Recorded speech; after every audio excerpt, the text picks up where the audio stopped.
Olá pessoal, tudo bem? Nessa aula de hoje nós vamos falar sobre a formação, continuar falando da formação do povo brasileiro, né? Analisando, né? Para além das origens da formação étnica, quais são as tendências de deslocamento, de migrações realizada pela população brasileira internamente. Então, em relação a dados de migrações, né, segundo o IBGE, Instituto Brasileiro de Geografia e Estatística, cerca de 40% da população brasileira não reside no município em que nasceu. Para além desse número, 16% não reside no estado de sua naturalidade. Então, isso quer dizer que há intensas migrações, né, intraestaduais que ocorrem no país. As pessoas cada vez mais nascem num lugar, mas acabam trabalhando e morando posteriormente em outro. Isso ocorre por uma série de fatores, né? Dentre eles, nós temos a questão do emprego, que é uma problemática, a busca de melhores condições de vida. Dentro desse contexto, nós temos o problema do êxodo rural, que é a fuga do campo para a cidade. Geralmente, as pessoas migram para lugares maiores em busca dessas melhorias, tá? Então, nós temos aqui grandes deslocamentos, uma grande movimentação de pessoas. 40% da população, né, vive em município diferente daquele que nasceu. Esse número é bastante representativo. Predominam, então, fluxos migratórios dentro da mesma unidade da federação. Então, as pessoas saem de uma cidade menor, via de regra, para uma cidade média ou para a capital do seu estado, né? Buscando aí, né, galgar, ascender no mercado de trabalho, buscando estudos, buscando tratamento médico, né? Buscando melhorias na sua condição de vida. Parte desses movimentos, como eu citei, está ligada ao êxodo rural. O que é o êxodo rural? O êxodo rural é a tradicional fuga do campo para a cidade. E a gente se pergunta, por que ocorre o êxodo rural? O êxodo rural tem multifatores. Um dos fatores é o abandono do campo, né? Quem mora no campo, às vezes, por vezes, se sente abandonado, sem a presença do Estado. Não tem uma escola, às vezes, não tem um posto médico, né? Não tem energia elétrica, pode não ter ocorrência de água encanada, saneamento básico. Então, em face dessa falta de estrutura no campo, muitas pessoas acabam migrando, deixando esses espaços e buscando na cidade aquilo que elas precisam, tá? Então, esse movimento de saída do campo para a cidade de forma forçada, né? Por questões estruturais e econômicas, a gente chama de êxodo rural, que êxodo quer dizer fuga, fuga do campo para a cidade. E aqui no Brasil é muito comum, no Nordeste a gente já sabe, né, que é uma característica bastante peculiar da nossa região, essa saída de pessoas das áreas rurais para as áreas urbanas, visto que nessas áreas rurais nós não temos condições de vida eficientes para manter essa população nesses espaços, tá? Então, em relação aos movimentos migratórios no Brasil, eles têm um histórico, né? Tem um contexto em que eles aconteceram, e isso explica, por exemplo, a dinâmica que nós temos interna hoje no país.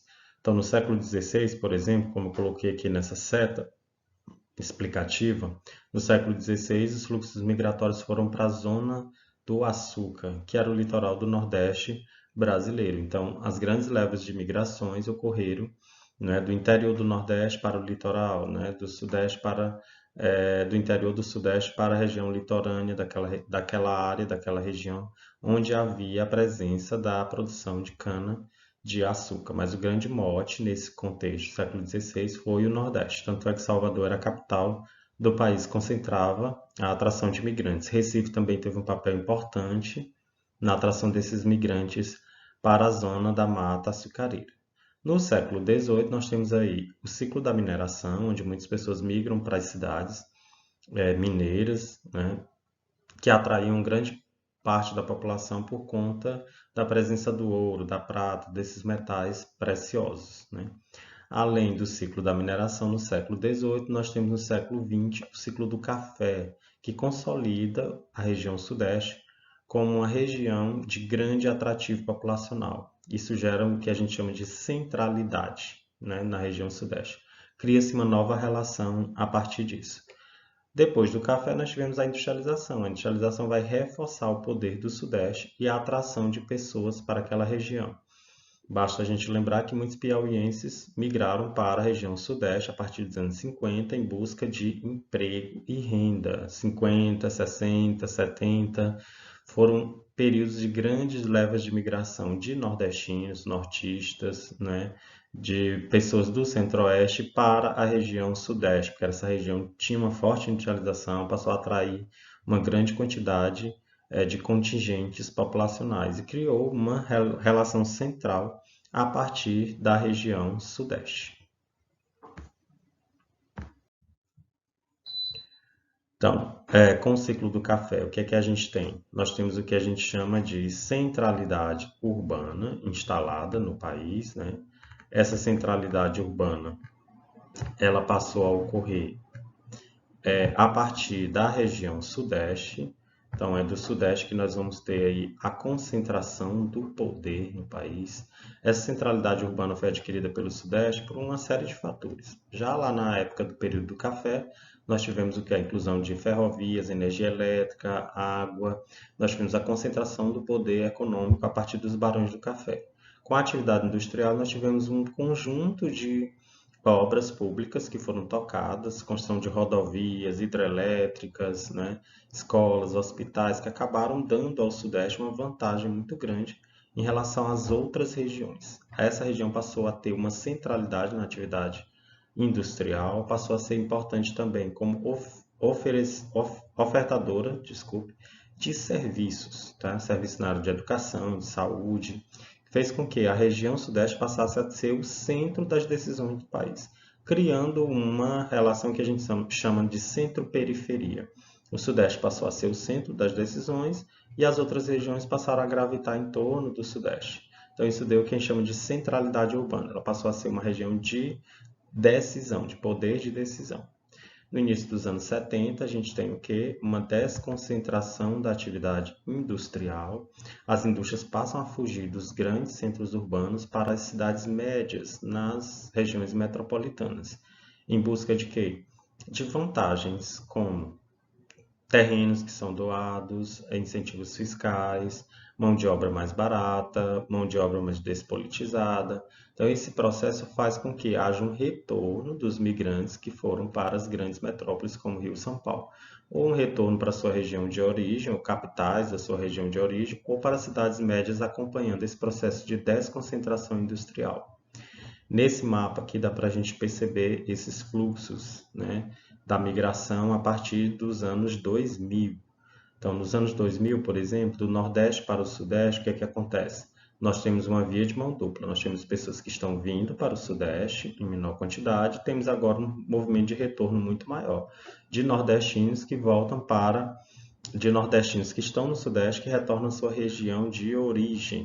E nós temos também um movimento maior intra-regional, pessoas saindo de um estado para o outro e não para outra região, para lugares mais distantes, que fiquem mais deslocados da sua família, dos seus vínculos identitários. Então a gente vê um movimento muito mais regionalizado, né, no norte, no nordeste, do que o movimento interregião.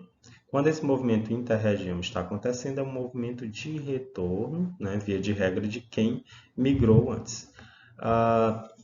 Do contrário, a gente percebe, né, uns deslocamentos ainda entre regiões de áreas estagnadas economicamente, como o Nordeste, para regiões que têm uma dinâmica maior hoje, como do Nordeste para o Centro-Oeste, do Norte para o Centro-Oeste, da região Sul, né, para a região Centro-Oeste, Nordeste e Norte, que é a expansão da fronteira agrícola, a ocupação do Cerrado e também da região da Amazônia. Então, a partir da desconcentração industrial, que é a saída das indústrias dos grandes centros para as cidades médias, a gente tem uma nova tendência de fluxos migratórios. Um movimento de retorno de quem migrou dos anos 50 até os anos 80. E nós temos também uma tendência de migração interregional, dentro da região, de um estado para o outro. Isso se vê no Nordeste, né, de estados mais pobres, estagnados para estados mais dinâmicos do ponto de vista econômico, na região Norte também, na região Sul e Centro-Oeste. Então, o êxodo rural gera movimentos que a gente chama de migração pendular. O que é a migração pendular? é aquela que nós realizamos no dia a dia, de um lugar para, de um município para o outro. Então, em virtude do grande deslocamento de pessoas do campo para a cidade, ter ocorrido de forma muito rápida no Brasil, isso gerou problemas estruturais para essas cidades, né? Essas cidades passaram a sofrer o que a gente chama de inchaço, tá?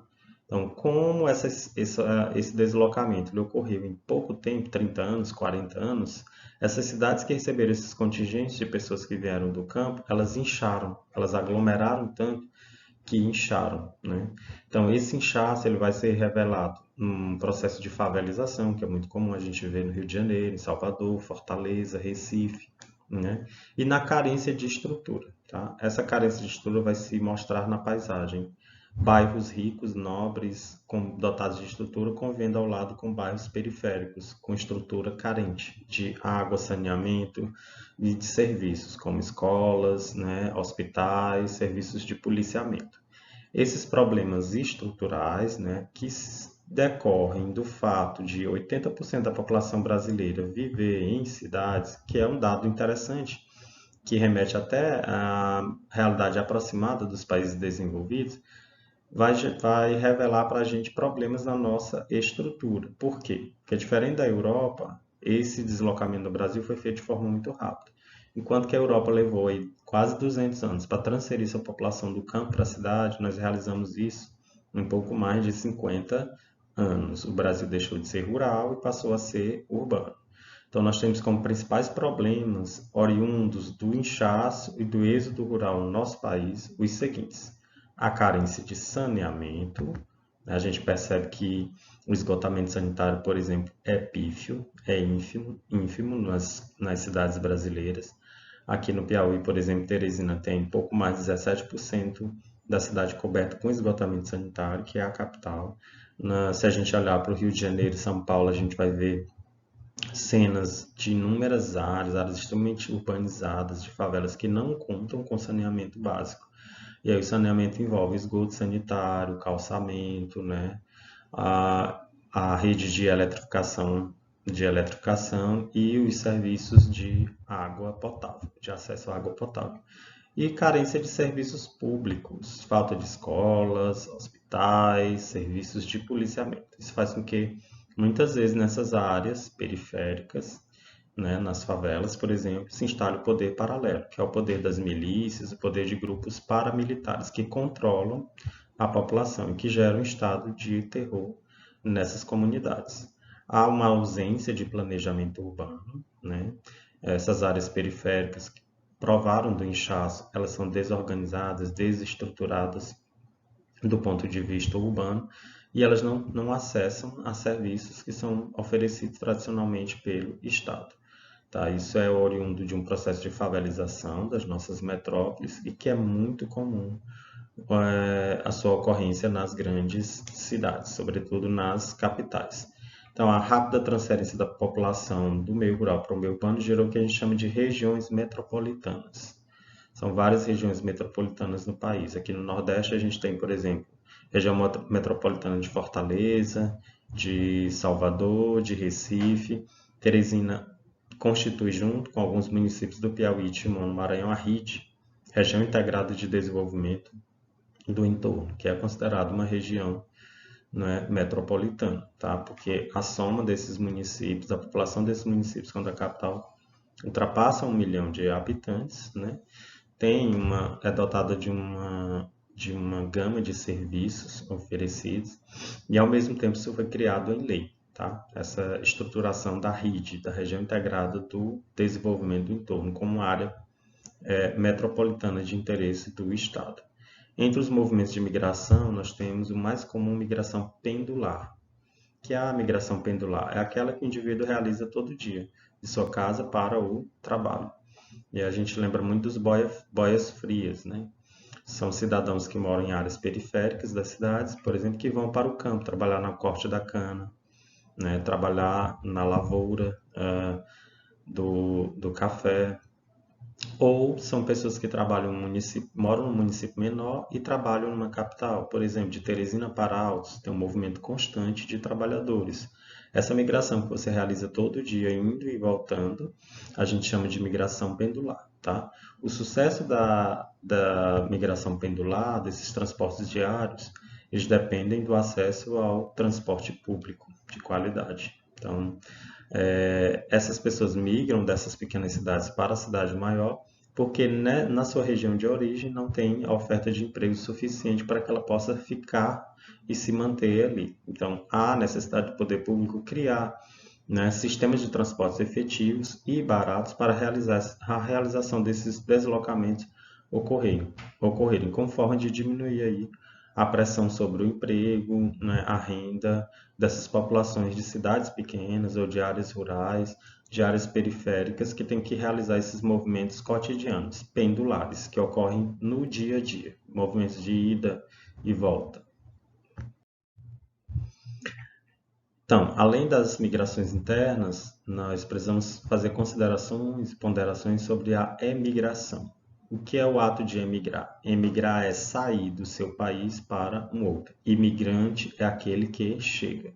Então, emigrar é sair, imigrar é chegar, tá? Então, o estrangeiro que vem para o Brasil, ele imigra para o país. O brasileiro que vai para o exterior, ele emigra, ele sai, ele foge, tá? Então, nós temos um histórico de emigrações, tá? De 1980 até 2000, o que é que o país, 2008, o que é que o país experimentou em termos de emigração? Esse período foi marcado como uma saída de brasileiros para o exterior.